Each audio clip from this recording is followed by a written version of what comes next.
नमस्कार शिक्षणप्रेमी मित्रांनो, मी डॉक्टर रमेश चौधरी. शिक्षण सखा या यूट्यूब चॅनलवर आपले हार्दिक स्वागत.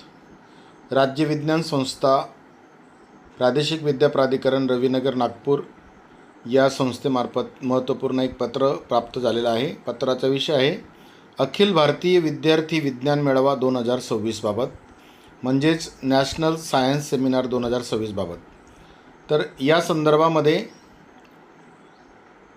यापूर्वीच काही संदर्भ पण आलेले आहेत, जसं प्रादेशिक समन्वयक रामन विज्ञान केंद्र नागपूर यांचं पत्र आहे आणि त्या पत्राच्या अनुषंगाने शिक्षणाधिकारी माध्यमिक आणि शिक्षण उपसंचालक यांच्यासाठी हे पत्र आहे आणि त्यांच्या माध्यमातून सर्व शाळांसाठी हे पत्र आहे.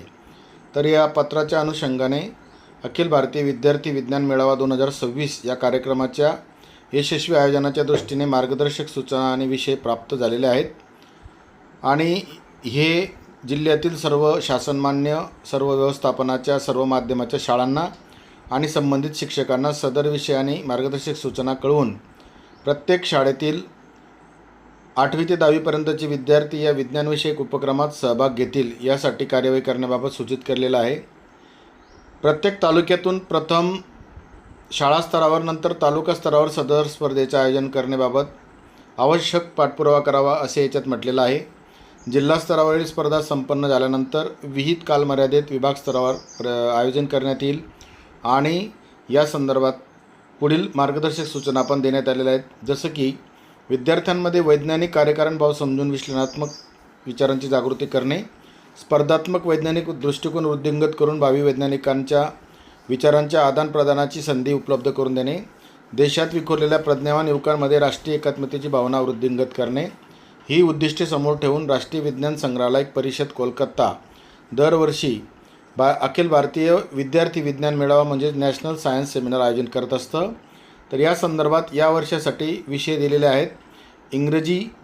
इंग्रजीमध्ये Indian energy basket 2047 prospects and challenges आणि हिंदीमध्ये त्याच विषयाचं नाव आहे भारतीय ऊर्जा परिदृश्य 2047 संभावनावे आणि चुनौतिया.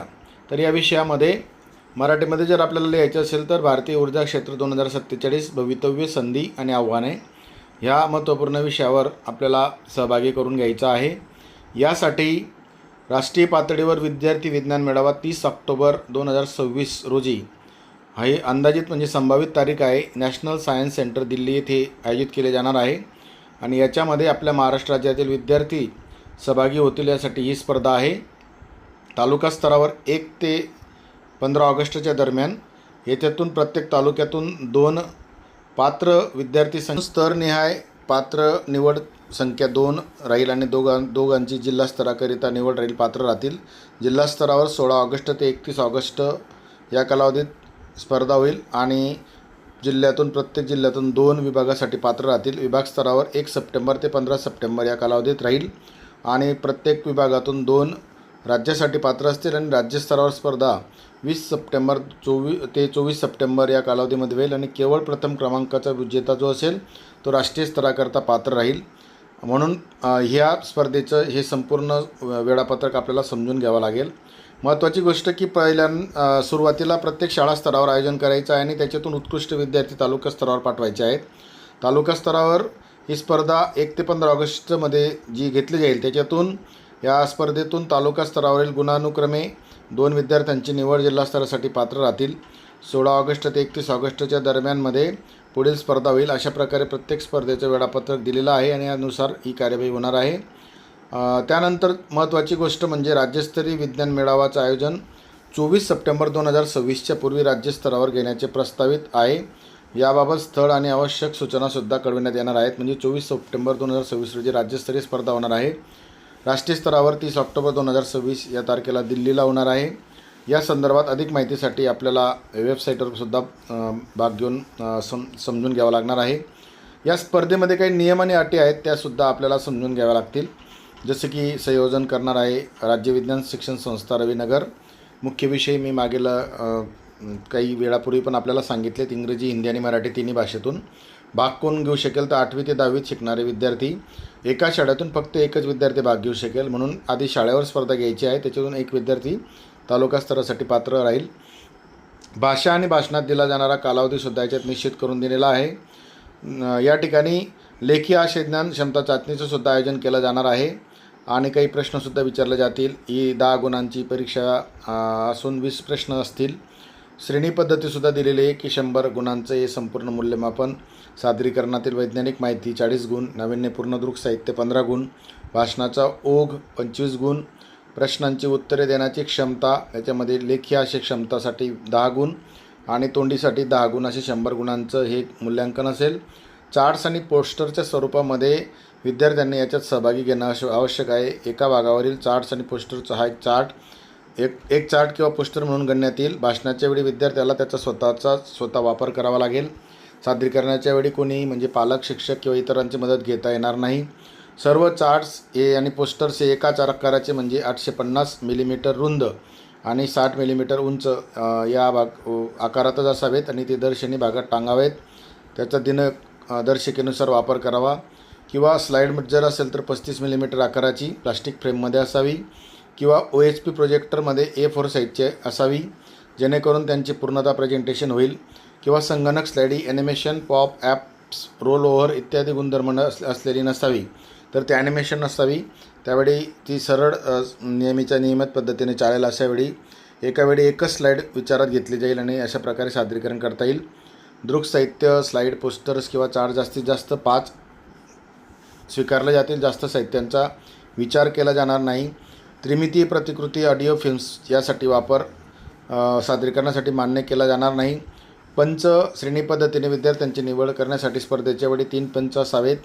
याच्यामध्ये महाविद्यालयीन विभाग, विद्यापीठ, संशोधन विभाग, पर्यावरण संस्था येथील मान्यवर यांचा याच्यात समावेश असावा.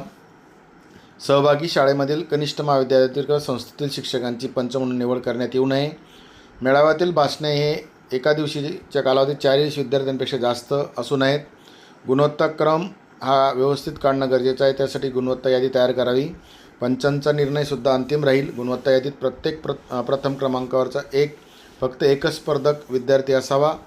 राज्यस्तरीय पारितोषिकांमध्ये प्रथम पारितोषिक 5,000 आणि उत्तेजनार्थ 6 पारितोषिके दिली जातील 3,000 रुपयाची. राष्ट्रीय स्तरावर गुणानुक्रमे फक्त एक दरमहा रुपये 2,000 आणि 2 वर्षाकरता NCSM शिष्यवृत्ती पण मिळेल.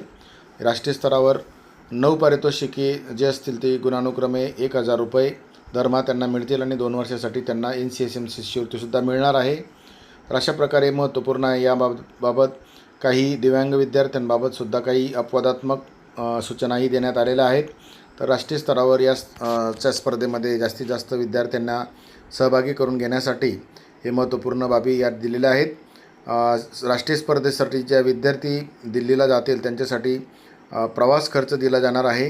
राज्यस्तरावर सहभागी विद्यार्थ्यांना बस किंवा द्वितीय श्रेणीच्या रेल्वेचं भाडंसुद्धा दिलं जाणार आहे आणि दैनिक आणि प्रवास भत्ता दिला जाईल. आस्थापनेवरून बाकीचा काढण्यासंदर्भात शिक्षकांचा विद्यार्थ्यांचाच फक्त दिला जाईल. अधिक माहितीसाठी या सेमिनारचे माहितीपत्रक पण यासोबत जोडलेलं आहे. तर अशा प्रकारे अतिशय महत्त्वपूर्ण असं हे आहे की जिल्हा स्तरावर, तालुका स्तरावर कशा प्रकारे स्पर्धा होईल. जिल्हा स्तरासाठी एकूण 6,000 रुपये खर्च, विभाग स्तरासाठी 10,000 रुपये खर्च आयोजनाच्या संदर्भात यात दिलेला आहे. अतिशय चांगली आणि एक इनोव्हेटिव्ह अशी स्पर्धा असेल.